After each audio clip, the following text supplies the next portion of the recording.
Welcome to the Campbell Museums. A mundane object like a microphone has many stories it can tell. In this video, I explore just a few of these stories. So think of this video as the abridged history behind microphones. This video is part of our What's in the Box series, where I pull a box from storage and see what we find inside. So check out the box number 3 playlist for more. Every day, microphones enable us to speak to loved ones on the phone, dance to our favorite songs, stave off commuting boredom, and listen to live performances, even from the nosebleed section.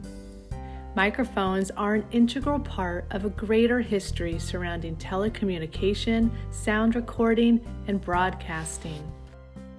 I will explore the tip of the iceberg in microphone history, so if you want to dive into the technical nitty-gritty, check out the links in the description below.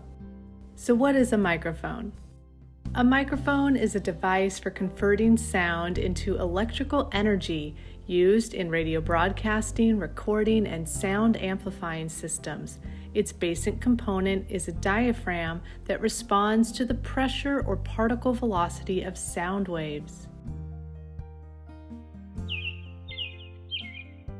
The microphone changed the world by transforming a sound into a signal that could be transmitted, recorded, amplified, and heard anywhere at any time. Microphones evolved from telephone transmitter technology around the 1870s. Today, there are many types of microphones, but the first method was the carbon microphone, like our object, but more on that later. In order for a phone call to work, you need a method of converting the sound to electricity so you can amplify the sound on the other end. So without a microphone, you wouldn't have a telephone.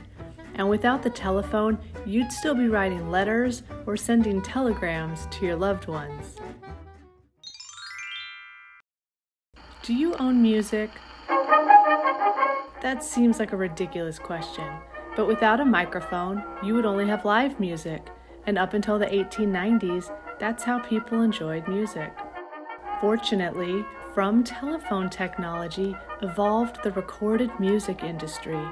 In 1877, Thomas Edison developed the first phonograph, a device for the mechanical recording and reproduction of sound. The microphone was integral to be able to capture and record that sound. Fun fact, a verse of Mary Had a Little Lamb is reportedly the first phonograph recording to be made and played back. The first words I spoke in the original phonograph. A little piece of practical poetry. Mary had a little lamb, its fleece was white as snow, and everywhere that Mary went, the lamb was sure to go. By the late 1890s, the average consumer could afford to purchase a phonograph and wax cylinders to listen to recorded music, talks, or comedy bits from the comfort of their own living rooms. The jazz craze of the 1920s solidified the recorded music industry, and improvements to the microphone allowed for singers' voices to shine on these recordings. Finally, in 1925, electrical recording instruments, which means using a microphone to record, was successfully implemented, which enabled a wider tonal range than direct acoustic recording, vastly improving the quality of recorded music. So you can thank the microphone for that killer CD or Spotify playlist that you sent to your crush. Quiet, please. In exactly 15 seconds, we'll be on the air.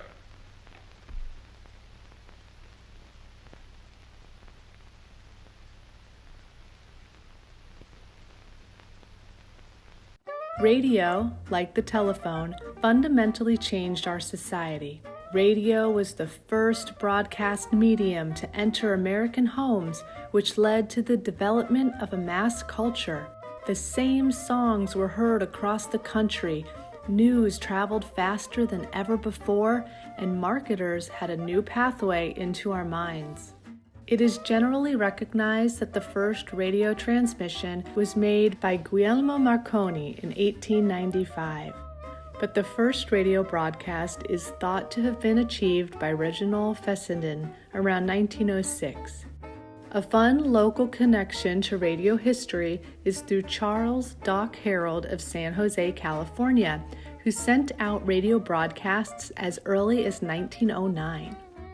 On November 2, 1920, radio station KDKA made the nation's first commercial broadcast.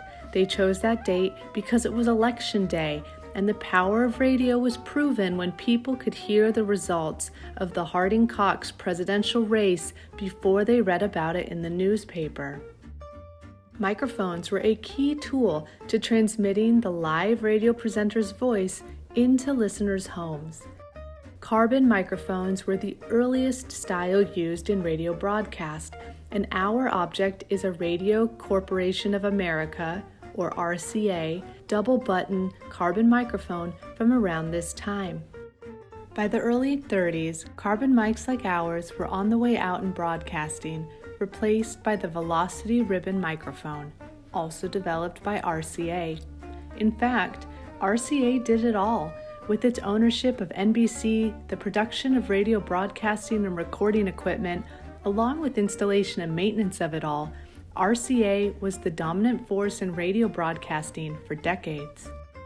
That's right, the maker of our microphone founded NBC in 1926, making it the first national broadcast network in the United States.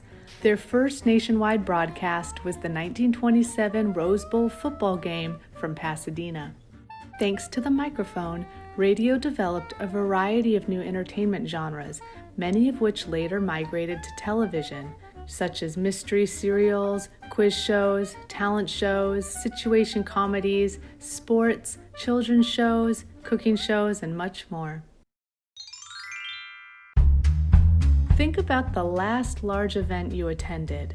Perhaps it was a concert, a lecture hall, or a political rally. How were you able to hear the performer? Microphones allow for much larger crowds than would be feasible if one had to rely on hearing the performance unamplified. Prior to the use of microphones, large performances relied on natural amplification for the audience to experience the sound. In 1921, even though a carbon mic had allowed people to hear Warren G. Harding win the presidency over the radio, President Harding does not seem to have used a microphone for his inaugural address, and it wasn't until 1925 that the first inaugural address was broadcast over the radio. Microphones also allowed for changes in vocal technique and musical style in American popular music. Without the microphone, Billie Holiday and Frank Sinatra would not have been able to do what they do best.